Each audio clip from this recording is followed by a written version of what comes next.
नमस्कार, मैं ऋचा सिंह और आप देख रहे हैं सी न्यूज भारत। वक्त हो चुका है न्यूज बुलेटिन का। इस बुलेटिन में हम आपको दिखाएंगे कि रतलाम में 50 लाख के ब्राउन शुगर के साथ महाराष्ट्र के मां बेटे को पुलिस ने कैसे किया गिरफ्तार। निकाय चुनाव को दृष्टिगत रखते हुए संभल जिला प्रशासन है कितना अलर्ट और क्यों विदिशा शहर में 2 सरकारी विभाग आपस में लड़ते नजर आए। और भी तमाम खबरों पर आइए विस्तार से करते हैं चर्चा। रतलाम पुलिस को मादक पदार्थ की तस्करी में एक बहुत बड़ी सफलता हासिल हुई है। यहां पर पुलिस ने महाराष्ट्र की मल्लिका के साथ उसके बेटे को ब्राउन शुगर के साथ गिरफ्तार किया है। बताया जा रहा है कि इस ब्राउन शुगर की अंतर्राष्ट्रीय कीमत करीब 50 लाख रुपए है। मादक पदार्थ की तस्करी करने वाले महाराष्ट्र के अकोला के रहने वाले हैं, जो रतलाम होते हुए इंदौर जा रहे थे और इसी बीच पुलिस ने इन्हें धर दबोचा। इस पूरे मामले की जानकारी देते हुए पुलिस अधीक्षक सिद्धार्थ बहुगुणा ने क्या कुछ कहा, आइए आपको सुनाते हैं।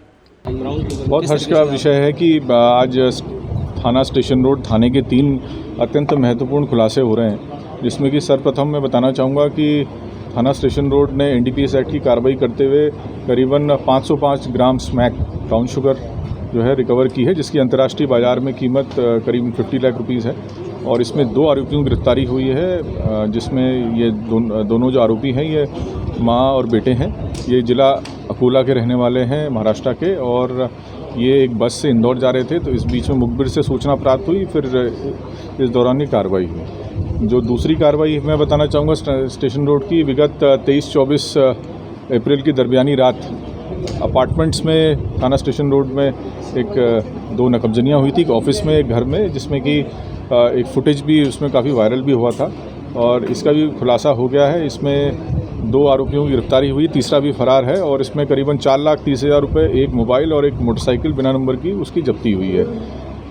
जो तीसरी जो खुलासा है वो एक वाहन चोर गैंग की गिरफ्तारी से रिलेटेड है, जिसमें 4 दोपहिया वाहन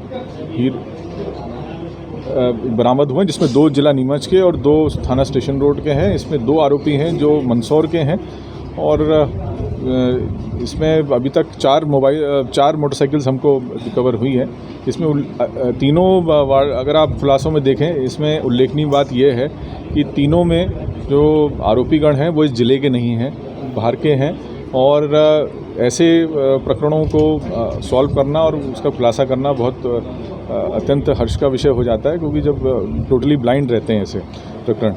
तो इसमें हमारी जो टीम है, थाना स्टेशन रोड के थाना प्रभारी CSP Hemant, additional SP Sunil और उनके हमारे थाने के जितने भी मेहनती आरक्षक हैं, प्रधान आरक्षक हैं, जिन्होंने ग्रास रूट लेवल पे इसको मेहनत करके इसको निकाला है, बधाई के पात्र हैं। उनको नकद इनाम भी दिया जाएगा। ब्राउन शुगर में क्या कुछ बात सामने आई कि पहली बार ये माँ बेटे आए हैं, इसके पहले भी आते रहे? ये चीज़ सामने आई है कि इनका एक कोई रिश्तेदार या सहयोगी कहें, वो रतलाम का ही है, वो उनको जो ब्राउन शुगर जो है मंदसौर से प्रदाय करवाते थे। तो पूरी लिंक का हम परीक्षण कर रहे हैं और उसका भी खुलासा करेंट। कब से ये लोग सब मोटा सामने आए, कितने सालों से? जो इनमें से जो एक आरोपी जिसकी गिरफ्तारी हुई है, वो उसका जिला अकोला में भी एनडीपीएस एक्ट का अपराध है। तो मुझे लगता है काफ़ी समय से ऐसे कर रहे हैं। पुड़िया बना के बेचते थे क्या? अकोला में पुड़िया बना के बेचते थे, ऐसी शोहरत है। रतलाम से जुड़े कोई आरोपी है? हाँ, जैसा मैंने बताया, इनका एक सहयोगी रतलाम का है, उसी का भी हम परीक्षण कर रहे हैं, उसका भी जल्दी खुलासा करेंगे। सर मंदसौर से करते थे या नीमच? मंदसौर में शायद नई बस्ती थाना क्षेत्र का एक कोई आरोपी है। रतलाम से सी न्यूज संवाददाता हुसैन खान की रिपोर्ट। संभल में निकाय चुनाव को दृष्टिगत रखते हुए जिला प्रशासन अलर्ट है। पुलिस अधीक्षक चक्रेश मिश्र के निर्देश अनुसार समस्त थानों में प्रत्याशियों के साथ बैठक की जा रही है और सीओ बहजोई ने प्रत्याशियों को बुलाकर आवश्यक दिशा निर्देश दिए। जनपद में 8 नगर पंचायतों पर चुनाव होने हैं, जिसको लेकर बहजोई थाने में निकाय चुनाव के मद्देनजर बैठक की गई। देखिए, आगामी निकाय चुनाव कल होने हैं।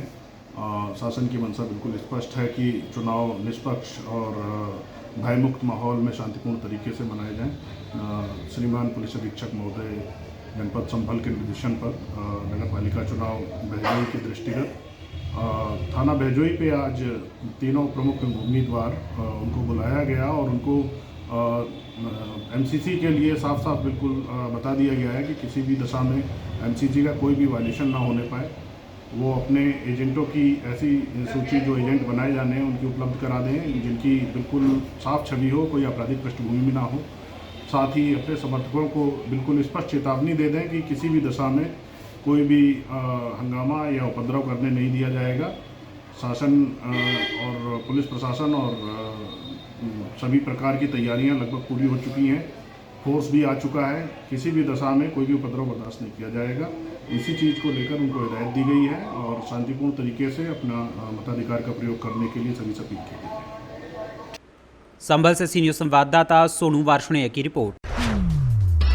जगदलपुर बस्तर में कांग्रेसी नेता सुशील मौर्य और आईपीएस अफसर विकास कुमार के बीच कोतवाली में घटी हाथापाई की घटना की शिकायत सीएम हाउस तक जा पहुंची। सीएम बघेल ने खुद विधायक रेख चंद जैन को कॉल कर इस संबंध में जानकारी ली। विधायक ने भी पूरी जानकारी रखी और जांच करने की बात बताई। सीएम ने इस पर कोई टिप्पणी नहीं की, लेकिन माना जा रहा है इसे लेकर सीएम ने नाराजगी भी जताई है और रिपोर्ट की जानकारी से अवगत कराने को कहा है। बताया जा रहा है कि घटना के बाद से कई कार्यकर्ता सुशील से हुई मारपीट को लेकर काफी नाराज हैं और उन्होंने जिला संगठन से इस पर कार्रवाई करने की मांग की है। मैं कोतवाली थाना किसी कारणवश गया हुआ था बस के काम से, तो मैं राजेश सर को देखा। अचानक से उनको नमस्ते करके उनसे मिलने गया, तो राजेश सर से जैसे ही मिला तो मेरा क्या है राइट हैंड में पेन हो रहा था। तो मैं ऐसा करके वो जो गिरिल है उसको पकड़ के थोड़ा सा खड़े होकर सर कैसे हैं बोल के इतनी बोला हूँ। ये कौन बोले मेरे को। तो बात करते करते ही मेरे से अचानक से मेरे को बोलते हैं कि चल तो निकल। मैं बोला सर कैसा आप बात कर रहे हैं मेरे से। तो मेरे को अपशब्द बोल के पीछे से एक लात मार, फिर मैं मार के इसको निकलो बाहर बोल के फिर मैं चुपचाप भी, मेरे मन में सब खड़े हुए थे। मैं उधर जाके फिर मैं फ़ोन लगाया सुशील भैया को कि भैया ऐसा सब आते हैं, मेरे को मेरा बिना कसूर के मेरे को चल 2 मिनट रुक, मैं आ रहा हूँ, उनसे बात करता हूँ क्यों मारे। उसके बाद क्या? उसके बाद भैया आए, भैया पूछे कि सर आप क्यों मारे। तो सर बोलते हैं कि मैं ऐसे ही मारा, तू तेरे को जो करना है कर ले। तो बोले सर आप कैसे मार सकते हैं। तो उतने में फिर बहस हो गया दोनों के बीच। हाथापाई अंदर में जाके भैया के साथ उनको ले गए अंदर रूम में, और रूम के अंदर में हाथापाई की हुई। हमारे कांग्रेस के पदाधिकारियों ने, महेश द्विवेदी जी और सुशील मौर्य जी ने हमें संज्ञान पे ये बात लाई है। इस बात के बाद हम थाना प्रभारी जी और उसके बाद अभी वरिष्ठ पुलिस अधीक्षक के संज्ञान में लाए हैं, और वरिष्ठ पुलिस अधीक्षक के संज्ञान में लाने से वरिष्ठ पुलिस अधीक्षक ने इस बात के लिए आश्वस्त कराया है कि जो बात आप बोल रहे हैं, जो घटना बोल रहे हैं, उसके समक्ष सीसी फुटेज लगा था। सीसी फुटेज तथा अन्य साक्षियों से कथन लेने के बाद यदि उस घटना में निष्पक्षता पाते हैं और जो आप बता रहे हैं वो सही है तो एक्शन लिया जाएगा। आप लोग संतुष्ट हैं?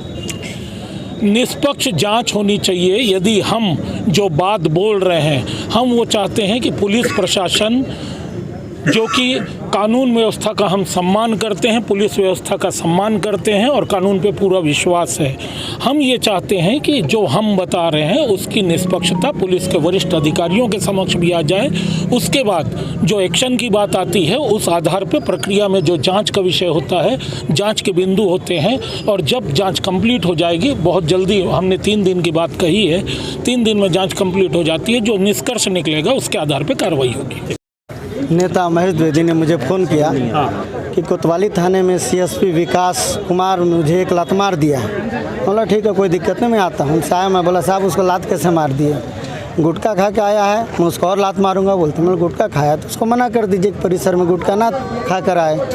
तो मैं बोला कोई बात होता है, तुम मेरे को सिखाओगे, मैं IPS हूँ, देख लूँगा बोलता। मैं बोला कैसे देख लोगे, तुमको ही मारूंगा बोलता। मतलब मारो। मेरे साथ बदतमीजी करते हुए बाहर आए। उसके बाद अंदर पे मैं TI, दोनों TI और CSP थे।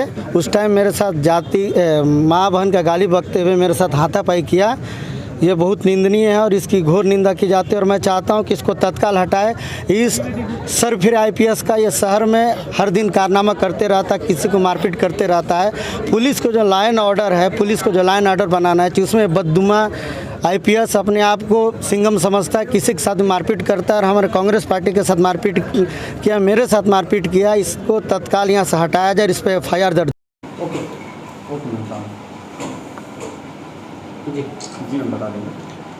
थाना कोतवाली जगदलपुर में एक सुशील मौर्य और महेश द्विवेदी 2 युवकों ने उनके साथ अभद्रता की गई है, ऐसा उनके द्वारा एक आवेदन दिया गया है और उस आवेदन की तथ्यात्मक जांच मेरे द्वारा की जा रही है। किसके द्वारा बताया? सुशील किसके खिलाफ आवेदन आया? यहाँ पदस्थ CSP साहब हैं, विकास कुमार भारतीय पुलिस सेवा के अधिकारी हैं, उनके विरुद्ध में शिकायत की गई। क्या जानकारी निकल कर आई? ये जांच का विषय है, अभी आवेदन प्राप्त हुआ है और सभी बिंदुओं पर इसमें CCTV सहित जो भी गवाह वहाँ उपस्थित थे उन सभी का कथन और टेक्निकल साक्ष्य के आधार पर इसकी जांच विवेचना की। कोतवाली के अंदर भी हंगामा हुआ है, सभी पहलुओं पे सभी थाने के अंदर भी कैमरे लगे हैं, थाने के बाहर भी कैमरे लगे हैं, वहाँ पर स्वतंत्र साक्षी भी उपस्थित थे। सभी बिंदुओं पर जो बेस्ट पॉसिबल है वो जांच किया जाएगा और जो भी तथ्य है उससे अवगत कराया जाएगा। कहाँ की? थाना कोतवाली जिला जगदलपुर कोतवाली थाने के अंदर की? कोतवाली थाना परिसर। कब आज की है? अभी बस्तर से सी न्यूज संवाददाता तुलसीराम ठाकुर की रिपोर्ट। विदिशा में विद्युत मंडल के ठेकेदार शाम को विद्युत मंडल के SE के दफ्तर पहुंचे, जहां उन्होंने विद्युत मंडल के SE सुनील खरे को ज्ञापन सौंपते हुए विद्युत मंडल में चल रही अधिकारियों की मनमानी पर रोक लगाने की मांग की। उनका कहना था कि विद्युत मंडल में नियम विरुद्ध काम हो रहा है, उन कामों पर रोक लगाया जाए, टेंडर प्रक्रिया को अपनाया जाए, छोटे से छोटे कामों का भी टेंडर निकाला जाए ताकि पारदर्शिता बनी रहे। ठेकेदार रूप सिंह ने इस बारे में क्या कुछ बताया, आइए आपको सुनाते हैं। नाम है आपका और आपके संदर्भ में ज्ञापन सौंपा है सामने भैया सुनील चौक से। अरे पचौरी जी आओ ना। में ज्ञापन सौंपा है STG कार्यालय द्वारा क्या मनमर्जी से उंगली बता कार्य कराए जा रहे हैं। वो हमने ये ज्ञापन में दिया है, निवेदन किया है कि आप टेंडर प्रक्रिया और आपके नियम से काम कराएं, चाहे आपका छोटा सा काम हो, ट्रांसपोर्टेशन हो, कुछ भी हो, कोई भी काम हो, मेंटेनेंस हो, कोई भी टेंडर हो। ये हमारा कहना है वरिष्ठ अधिकारी हमारे SE साहब से सुनील खरे जी को ये ज्ञापन। अभी क्या आश्वासन दिया है उन्होंने बोला कल मैं लेटर देता हूँ, सारी व्यवस्थाएं बंद करवा दूंगा, ये अभी आगे से कुछ नहीं होगा, में डालेंगे या चस्पा करेंगे, उसको जिसकी सहमति मिलेगी कम रेट में उससे काम कराएंगे। अभी तक फुल रेट में काम किए जा रहे थे। विदिशा से सी न्यूज संवाददाता हेमंत आनंद की रिपोर्ट। विदिशा शहर में दो सरकारी विभाग आपस में लड़ते हुए नजर आए। दरअसल नगर पालिका पर बिजली विभाग का करीब 107 लाख रुपए बिजली बिल बकाया था, जिसके चलते बिजली विभाग ने नगर पालिका के कार्यालय की लाइट काट दी थी, जिसे कर्मचारियों ने खुद जोड़ लिया। शिकायत मिलने के बाद एक बार फिर बिजली विभाग ने कनेक्शन काट दिया। हालांकि कलेक्टर के निर्देश के बाद नगर पालिका विभाग में बिजली सप्लाई पुनः चालू कर दी गई। इसके बाद नगर पालिका के सफाई कर्मचारियों ने JCB और ट्रैक्टर ट्रॉली की मदद से बिजली विभाग के कार्यालय परिसर में कचरा डालकर वहां गंदगी एकत्रित कर दी। इतना ही नहीं, एक मरा हुआ बछड़ा भी उन्होंने इस परिसर में डाल दिया। करीब 1 घंटे बाद नगर पालिका के उन्हीं कर्मचारियों ने दोबारा उस कचरे को भरा और अपने साथ ले गए। इस पूरे मामले को लेकर बिजली विभाग के DE अंकुर मिश्रा का कहना है कि बकाया बिल की वसूली के लिए नगर पालिका को नोटिस दिया गया था, कई बार सूचनाएं भेजी गयी, वहाँ के अधिकारियों से संपर्क करने की कोशिश भी की गई, लेकिन उन्होंने कोई संपर्क नहीं किया और न ही राशि जमा की। ऐसे में बिजली का कनेक्शन काटा गया था। इस संबंध में हमने वरिष्ठ अधिकारी और कलेक्टर को अवगत करा दिया है। CMO नगर पालिका CP राय भी इस विषय पर कुछ बोलने को तैयार नहीं है। आपका क्या शुभ नाम है, क्या डेजिग्नेशन? मैं अंकुर मिश्रा, संभाग विदिशा में उप महाप्रबंधक के पद पर हूँ। कल रात में नगर पालिका द्वारा यहाँ पर कचरा डाला गया था JCB और ट्रैक्टर के माध्यम से, क्या वजह रही, कुछ क्लियर हुआ तो क्या कारण? विदिशा शहर में नगर पालिका के जो कनेक्शन हैं उन पर मार्च की स्थिति में 107 लाख की राशि बकाया है और इस राशि के भुगतान हेतु CMO नगर पालिका और मीटिंग के दौरान अन्य अधिकारियों से भी संपर्क किया जाकर निवेदन किया गया था पेमेंट करवाने के लिए। और इसी बाबत अप्रैल के दूसरे महासप्ताह में नगर पालिका को नोटिस जारी हुआ था, लेकिन उसके बाद भी इसमें राशि का भुगतान नहीं प्राप्त हुआ था। तो नोटिस की अवधि समाप्त होने के उपरांत 2 तारीख को नगर पालिका के परिसर के ऑफिस की लाइट काटी गई। सुबह लाइन ये हमने काटी थी 11 के आसपास, जो कि उनके कर्मचारी द्वारा खुद जोड़ ली गई थी। उसके बाद संज्ञान में आने पर शाम को 4 बजे लाइन दोबारा काटी गई है और लाइन काट के वहाँ बॉक्स में ताला लगाया गया था। नगर पालिका द्वारा यहाँ जो कचरा डाला गया उसको लेकर क्या कहते हैं? अब नगर पालिका द्वारा शाम को 6 बजे के आसपास हमने कलेक्टर महोदय के निर्देश अनुसार लाइन दोबारा जोड़ दी गई थी और उसके बाद में ऑफिस बंद होने के पश्चात रात को 8 बजे कुछ व्यक्तियों द्वारा और ट्रॉली द्वारा यहाँ पर कचरा और गाय की एक लाश डाली गई थी, जिसको हमने वरिष्ठ कार्यालय के संज्ञान में लाया गया था और उसके उपरांत में तकरीबन आधे घंटे उपरांत वो कचरा और लाश को यहाँ से नगर पालिका के द्वारा हटा लिया गया। तो इस प्रक्रिया को क्या कहेंगे? दोनों सरकारी विभाग हैं, फिर इस प्रकार से कचरा डालना, ये तो कहीं ना कहीं अपराध की श्रेणी में, तो क्या कोई कानूनी कार्रवाई भी करेंगे विभाग पर? नहीं, इसमें कानूनी कार्रवाई नहीं है, बट इसमें निर्देश अनुसार जो नगर पालिका विभाग है उनसे पत्राचार किया जा रहा है और उसमें पुनः इसमें पत्र के माध्यम से ही नोटिस देकर 3 दिवस का कहते हैं इसमें हम समय भी दे रहे हैं ताकि उसमें आगे कार्रवाई की जा सके। कितना बिल बकाया नगर पालिका का? वर्तमान में 107 लाख का बिल बकाया नगर पालिका विदिशा के शहर के ऊपर। क्या लग रहा है कि जो नगर पालिका द्वारा कल कचरा डाला गया था, क्या वो सीएमओ के निर्देश पर डाला गया था या कर्मचारियों ने अपनी मंशा? इसकी जानकारी भी मेरे पास नहीं है, क्योंकि हमने सीएमओ नगर पालिका से इस बारे में कोई बात चर्चा हमने नहीं करी है। कलेक्टर साहब के हमने संज्ञान में मैटर लाया है, उनके निर्देश अनुसार में लाइन जोड़ी थी और बाद में नगर पालिका के कर्मचारियों ने ही क्या कहते हैं इस कचरे को हटाया है। कचरे के संबंध में कलेक्टर साहब को अवगत करा दिया गया? हाँ, हमने कल शाम को ही जैसे ही ये सूचना मिली थी हमने कलेक्टर साहब को अवगत कराया। विदिशा मध्य प्रदेश से सी न्यूज़ संवाददाता पार्थ कुमार की रिपोर्ट।